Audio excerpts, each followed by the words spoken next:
语言爬满了甲骨。 Kakek ketiga, pernahkah kamu mendengar tentang Cloud Rache sebelumnya? Si Hao bertanya. Dia memasuki alam yang lebih tinggi melalui formasi transportasi Cloud Rache, jadi dia merasa bahwa klan ini seharusnya terlalu jauh. Kedengarannya agak akrab. Kakek ketiga mengangguk. Di mana ada? Apakah mereka jauh dari tempat ini? Si Hao meminta bimbingan. Ketika saya masih muda, saya pergi keluar untuk bepergian. Saya mendengar dari orang lain sebelumnya bahwa mereka sangat kuat dan sangat jauh. Mereka seharusnya bukan milik provinsi petir kami, kata kakek ketiga. Cloud Rache adalah sekte besar yang sangat kuno. Di alam yang lebih tinggi, mereka juga memiliki warisan yang tidak biasa. Provinsi tempat mereka berada disebut Provinsi Awan.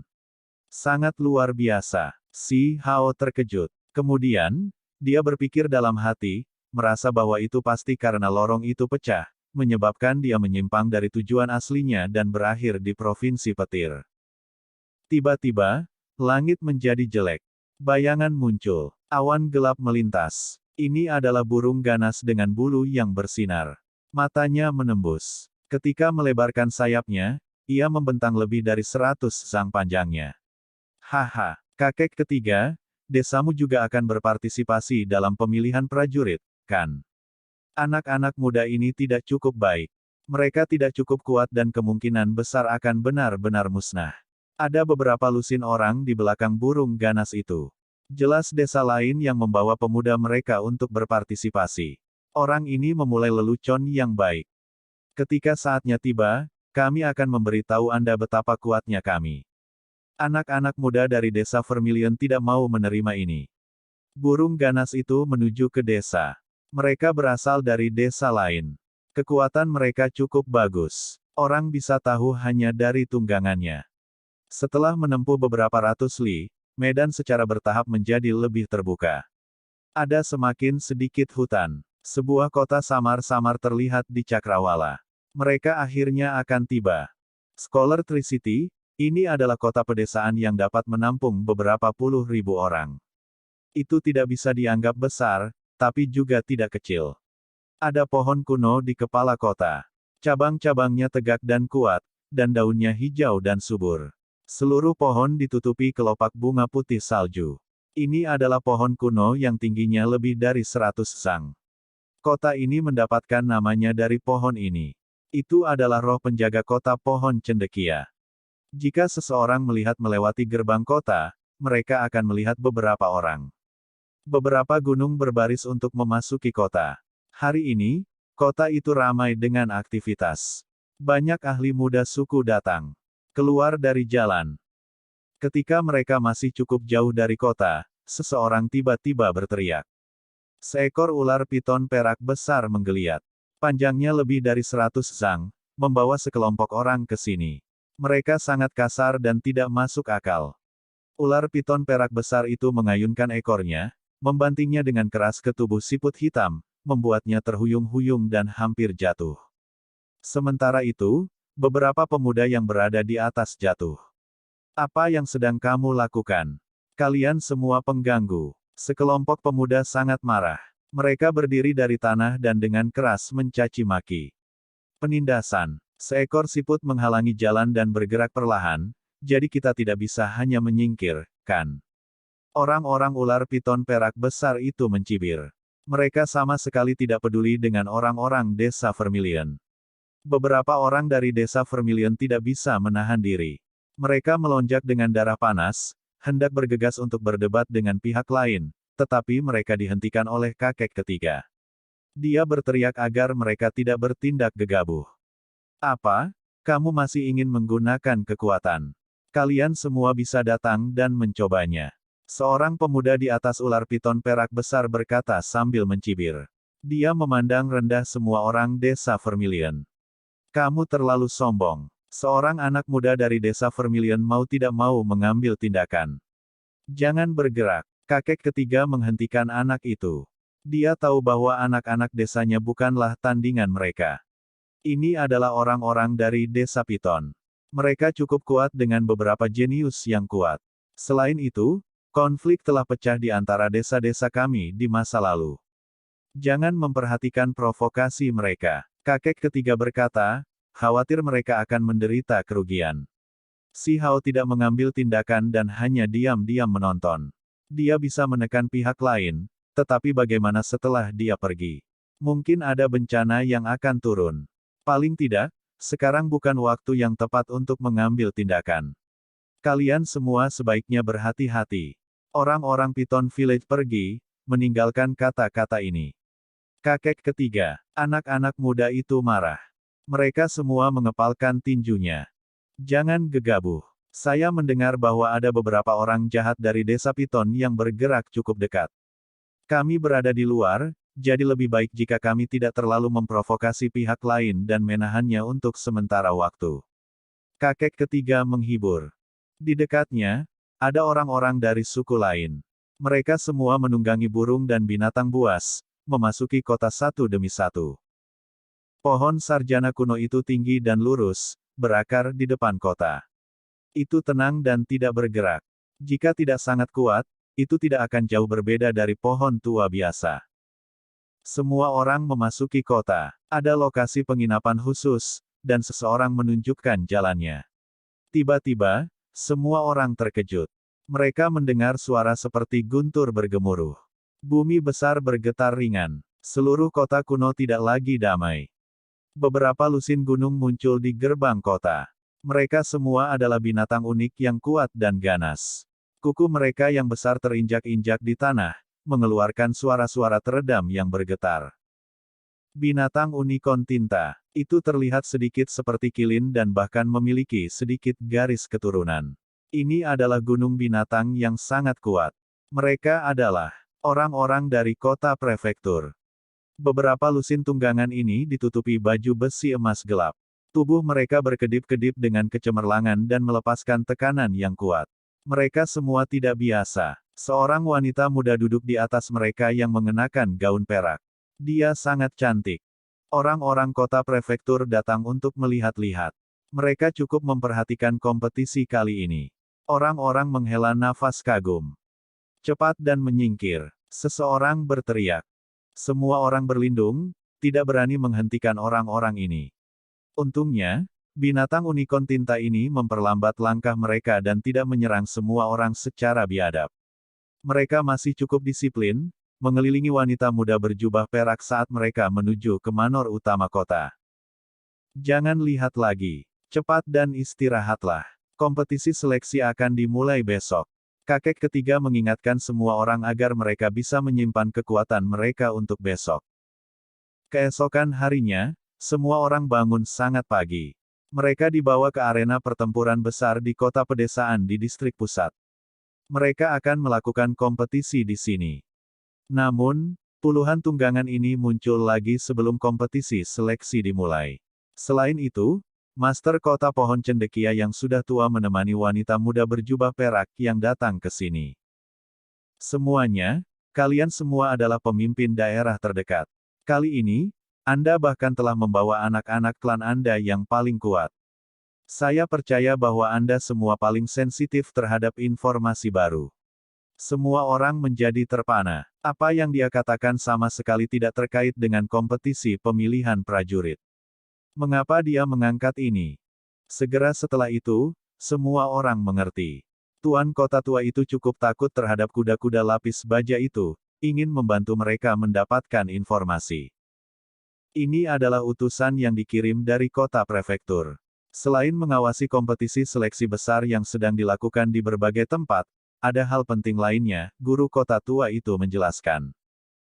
Wanita muda berjubah perak itu berjalan ke atas, naik ke platform tinggi dan menghadap semua orang. Dia sangat cantik, tetapi ekspresinya agak dingin. Dia perlahan membuka gulungan dan menampilkannya dalam kehampaan. Siapa di antara kalian yang pernah melihat orang ini sebelumnya? Gulungan lukisan itu bersinar, membekukan dirinya dalam kehampaan. Itu mengalir dengan kekuatan misterius. Ada seorang wanita di gulungan yang fisiknya tinggi dan ramping. Rambut perak bersinar cemerlang. Pupil matanya terlihat jelas. Seluruh keberadaannya sangat indah hingga tingkat seperti mimpi. Wanita dalam lukisan itu masih sangat muda, sepertinya dia tidak mungkin lebih tua dari 18 atau 19 tahun. Namun, dia tidak membawa ketidakdewasaan atau pengalaman, malah membawa jenis aura yang luar biasa. Meski ekspresinya tenang dan matanya jernih seperti air, ada tekanan berat yang terpancar dari lukisan itu. Semua orang merasakan detak jantung mereka semakin cepat. Ini hanya sebuah lukisan, namun sudah ada tekanan yang begitu kuat. Bagaimana jika orang yang sebenarnya muncul? Ini terlalu mengejutkan. Tempat ini segera memasuki keadaan hening. Apakah ada yang pernah melihatnya sebelumnya? Wanita muda berjubah perak itu bertanya. Bolehkah saya bertanya kepada yang hebat siapa wanita muda ini? Seseorang berkata dengan suara kecil. Orang itu cukup bingung. Ini jelas merupakan kompetisi pemilihan prajurit, jadi mengapa situasi seperti ini muncul? Sebuah dengusan dingin terdengar. Wanita muda berjubah perak itu melirik sekilas, dan orang itu langsung merasa seperti disambar petir. Dia tidak bisa berdiri diam dan terhuyung mundur. Ekspresi semua orang berubah. Utusan dari kota prefektur ini sangat kuat. Hanya dengusan dingin ini saja yang memaksa seseorang kembali. Dia pasti sangat kuat. Dari kelihatannya, usianya juga tidak terlalu bagus. Hal ini membuat banyak anak muda merasa gagal. Tuan kota tua kota pedesaan terbatuk dan berkata, semuanya, jangan banyak bicara. Ada yang pernah melihat wanita berambut perak ini. Masalah ini sangat penting. Banyak orang menggelengkan kepala, menyatakan bahwa mereka tidak melakukannya. Mereka belum pernah bertemu wanita berambut perak ini sebelumnya. Temperamennya tampak luar biasa. Jika mereka pernah melihatnya sebelumnya, mereka pasti tidak akan lupa. Dia melarikan diri ke daerah ini. Jika Anda semua memiliki informasi tentang dia, cepat dan laporkan. Akan ada hadiah yang murah hati. Kata wanita muda berjubah perak. Dia menyapu pandangannya ke semua orang. Semua orang menjadi kaget. Mereka melihat lukisan itu lagi. Gadis berambut perak itu benar-benar kuat, dengan karakter yang jauh lebih menonjol daripada utusan wanita di depan mata mereka dan lebih tangguh. Siapa yang melukainya? Untuk benar-benar melarikan diri ke tempat ini. Bahkan jika aku menjelaskannya kepada kalian semua, tidak ada dari kalian yang akan mengerti. Wanita berjubah perak itu mendengus dingin. Kemudian, dia berkata pelan pada dirinya sendiri, ini adalah wanita yang dilukai oleh anak muda Istana Abadi. Hanya setelah bertarung dalam pertempuran hebat terus-menerus, dia akhirnya melukainya dengan serius. Orang ini penting. Yang hebat dari Istana Abadi telah menyatakan bahwa dia harus ditemukan. Ini benar-benar sulit. Si Hao mendengar semuanya dengan jelas. Gadis berambut perak itu sebenarnya adalah lawan dari sosok muda yang hebat itu. Setelah pertempuran hebat terus-menerus, dia dikalahkan dan menderita luka parah, melarikan diri ke sini. Hatinya tergerak. Bahkan ketika dia berada di alam bawah, dia sudah tahu betapa menakutkannya Istana Abadi. Wanita ini sebenarnya berani melawan Istana Abadi dan melakukan pertempuran hebat. Dia telah mendengar sebelumnya bahwa pemuda agung Immortal Mountain dari generasi ini seperti gunung besar yang menghancurkan pikiran semua orang. Orang-orang dari generasi yang sama tidak bisa menjadi lawannya sama sekali. Dia sulit untuk dilampaui. Sementara itu, wanita ini benar-benar berani bertarung sengit melawannya lagi dan lagi, akhirnya melarikan diri setelah terluka, meninggalkan hidup-hidup. Ini benar-benar mengejutkan. Mungkinkah aku akan segera bertemu dengan orang itu dari Istana Abadi? Apakah akan ada pertempuran juga? Si Hao berkata pada dirinya sendiri dalam hati. Yang disebut hebat muda dari Istana Abadi itu pasti datang, memasuki wilayah ini dan saat ini mencari wanita berambut perak itu. Badai sedang mengamuk di sini. Jika ada informasi, segera laporkan. Gadis berjubah perak itu berbalik dan pergi ke kejauhan. Tiba-tiba, mata si Hao berkedip. Baru saja, dia sepertinya telah melihat seberkas cahaya keperakan. Itu sangat kabur, berkedip tidak jauh. Itu membuat pikirannya melompat. Mungkinkah wanita itu datang dan akan mengambil tindakan di sini? Jika itu masalahnya, individu dari Istana Abadi itu kemungkinan besar akan muncul juga.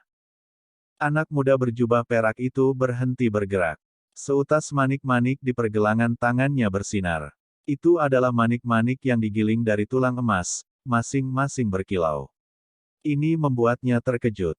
Tetap waspada. Dia berteriak dengan suara tinggi, seolah-olah dia sedang menghadapi musuh besar.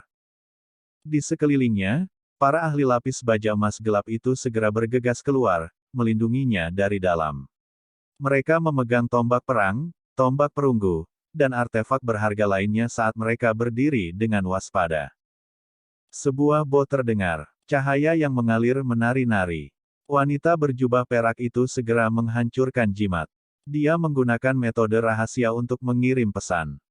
Arena segera menjadi kacau. Para pemimpin dari berbagai suku yang datang serta anak-anak muda itu semuanya terkejut.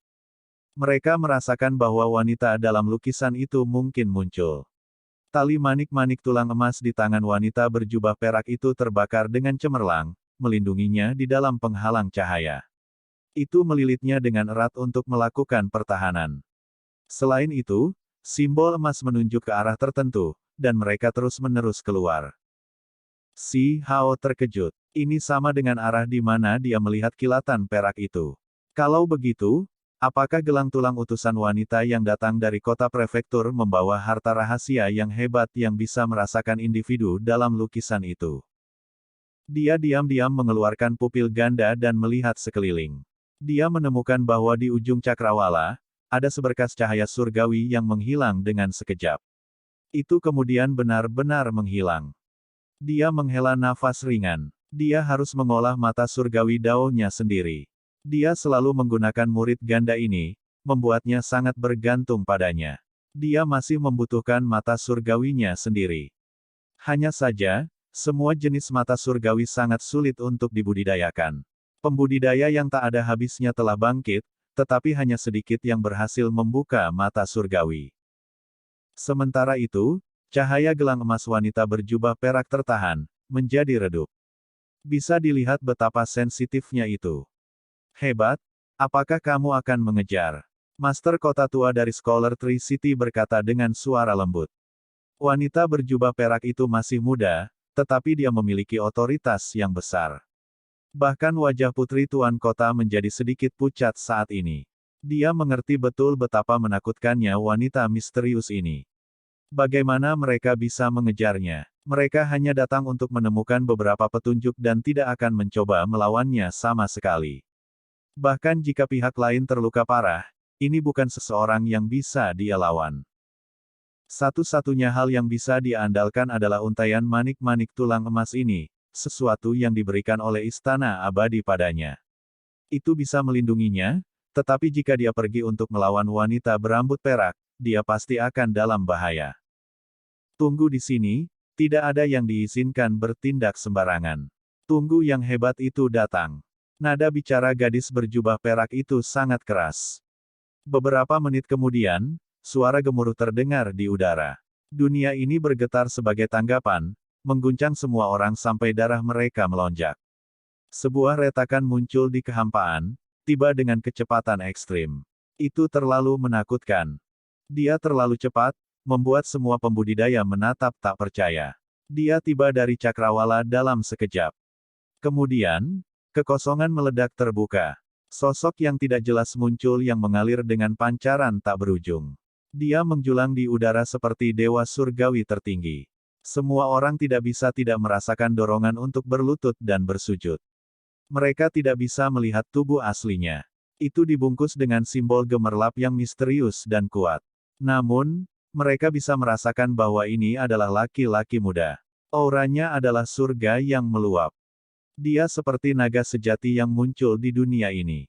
Semua orang merasa seolah-olah jiwa mereka gemetar. Satu-satunya hal yang bisa mereka lihat dengan jelas adalah sepasang mata itu. Mereka sangat dalam. Adegan di dalam sangat mengejutkan. Ada bintang-bintang yang bergerak satu demi satu. Energi kacau merasuki udara, seolah-olah surga dibuka kembali. Ini jelas sepasang mata, tetapi mereka menampilkan pemandangan yang mengerikan. Di tangannya ada tombak. Sekilas simbol bisa dilihat. Itu menakutkan ke tingkat yang menakutkan. Seolah-olah itu akan bersembunyi kembali ke ketiadaan, senjata yang aneh dan menakutkan hingga ekstrim. Tombak kosong. Pikiran Si Hao melonjak. Ini adalah artefak berharga yang sangat sulit ditemukan, yang terbentuk dari tulang sejati primordial binatang buas. Itulah mengapa dia bisa langsung tiba dari kejauhan dengan menembus kehampaan. Artefak berharga yang kuat sampai tingkat ini mungkin adalah sesuatu yang hanya bisa dimiliki oleh pemuda hebat dari Istana Abadi. Nilainya tidak terukur, karena terlalu sulit untuk didapatkan. Di mana? Suaranya tenang. Semua orang tahu bahwa ini pasti orang berkepala dingin yang penuh percaya diri dan kekuatan. Bagus, dia pergi ke arah itu. Wanita berjubah perak itu menunjuk ke arah luar kota. Baru sekarang ekspresinya sedikit membaik. Kamu tidak perlu khawatir. Gelang tulang emas yang kuberikan padamu benar-benar bisa melindungimu. Pemuda hebat Immortal Palace berkata dengan tenang. Saya mengerti. Wanita berjubah perak itu mengangguk. Di langit, pemuda yang memegang tombak kosong itu seperti Raja Surgawi. Setiap inci dagingnya melonjak dengan simbol surgawi. Rambut panjangnya berhamburan. Dia menutup matanya dan diam-diam merasakan sekelilingnya.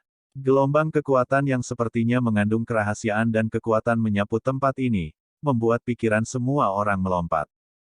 Untungnya, dia hanya mencari wanita berambut perak itu dan tidak berurusan dengan orang-orang di sini. Jika tidak, para pemimpin suku dan pemuda mereka semua akan jatuh lemah ke tanah. Seharusnya salah satu tubuh spiritualnya yang dengan sengaja membawaku ke sini. Sesaat kemudian, pemuda agung Immortal Palace berbicara. Dia masih tenang dan tidak bingung. Aku minta maaf, bagus. Wanita berjubah perak itu menyalahkan dirinya sendiri dan menundukkan kepalanya karena malu. Meskipun statusnya tidak biasa, dibandingkan dengan pria di depannya ini, perbedaannya terlalu besar. Orang muda yang hebat dari Istana Abadi pasti akan mengabaikan batas atas alam yang lebih tinggi dan memerintah lebih dari 3.000 provinsi. Tidak banyak orang yang bisa disebut setara dengannya. Kekuatan tombak besar itu luar biasa. Itu bisa menembus kehampaan dan memungkinkannya menenun di bawah langit. Dia bisa pergi kemanapun dia mau. Tiba-tiba, dia berhenti lagi, tidak berjalan keluar. Dia berkata pada dirinya sendiri, mungkin dia masih mencoba membingungkanku. Itu mungkin bukan tubuh spiritual. Tubuh aslinya mungkin ada di sini juga. Matanya menyapu semua orang lagi. Detak jantung semua orang dipercepat, merasakan tekanan yang luar biasa. Jiwa mereka akan meledak. Kekuatan macam apa ini? Hanya tatapannya saja yang sulit untuk bertahan. Kalian semua, lanjutkan pencarianmu. Jika ada apa-apa, segera laporkan kepada saya. Anak muda yang hebat dari Istana Abadi memegang tombak kosong, dan dengan peng, kekosongan itu ditusuk. Suara gemuruh yang hebat terdengar. Dia menembus kehampaan dan bergegas keluar kota. Si Hao melihatnya pergi. Dia cukup iri pada tombak itu. Ini adalah harta yang tak ternilai. Kapan dia bisa mendapatkan sesuatu seperti itu juga? Ketika dia berada di alam bawah, dia tahu bahwa Si Yi juga memiliki artefak berharga yang serupa. Sayangnya, hal semacam ini hanya bisa ditemukan dan tidak diminta. Itu sulit ditemukan di seluruh dunia. Hanya mereka yang beruntung yang bisa memilikinya. Pada saat yang sama, Si Hao memikirkan rumor itu.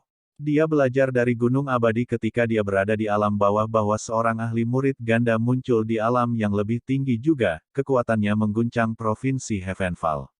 Dia sangat luar biasa, dan kemudian, dia bergabung dengan Heavenfall Academy. Apakah itu dia? Si Hao tidak tahu. Dia bahkan tidak bisa memastikan apakah Si Yi masih hidup. Setelah acara ini, hati orang-orang arena naik turun. Anak-anak suku semuanya frustrasi. Usia mereka serupa, tetapi dibandingkan dengan para jenius di dunia luar, perbedaannya terlalu besar. Kalian semua tidak perlu merasa frustrasi. Baru saja, individu itu dapat mengabaikan ke-3.000 provinsi dan memiliki karakteristik yang tak tertandingi.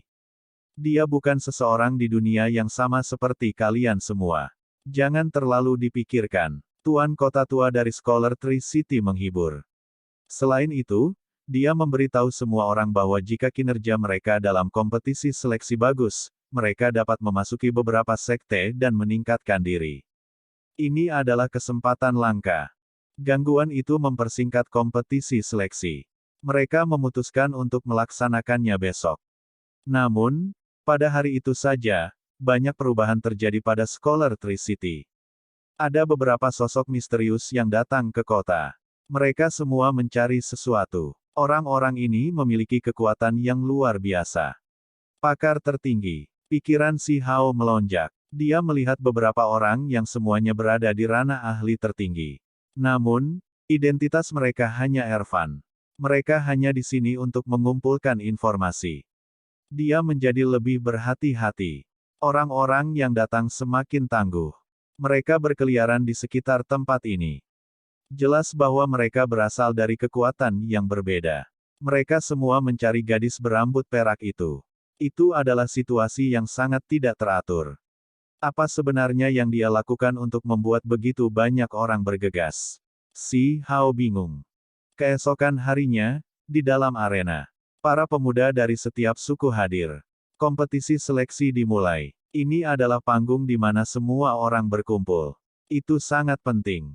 Pemilihan kota pedesaan kami sederhana. Tidak ada kebutuhan untuk pertempuran hidup dan mati. Hal utama adalah menguji potensi Anda. Kali ini, jika ada seseorang yang bisa bangkit, maka itu akan lebih baik. Jika mereka tidak memiliki kekuatan seperti itu, selama bakat mereka cukup baik, mereka juga dapat dipilih oleh beberapa warisan. Ini adalah kesempatan. Di dalam arena ada perisai batu yang kuat. Ada kuali perunggu yang sangat berat juga. Tes pertama adalah salah satu kekuatan fisik. Semua pemuda desa Vermilion menggosok kepalan tangan mereka dan menyekat telapak tangan mereka. Mereka berjalan satu demi satu. Orang-orang suku lain juga seperti ini. Mereka mengatur pernapasan mereka dan mengedarkan kekuatan tubuh mereka. Bangkit. Di samping, seorang pemuda segera mengangkat kuali tembaga 6.000 jin. Ini tidak buruk, menarik perhatian orang lain. Lihat aku. Pemuda suku macan hitam berjalan keluar. Tubuh bagian atasnya telanjang, memperlihatkan kulit perunggunya yang berkedip-kedip dengan cahaya. Dia melepaskan teriakan keras, dan dengan suara honglong, dia segera mengangkat kuali besar 9.000 jin.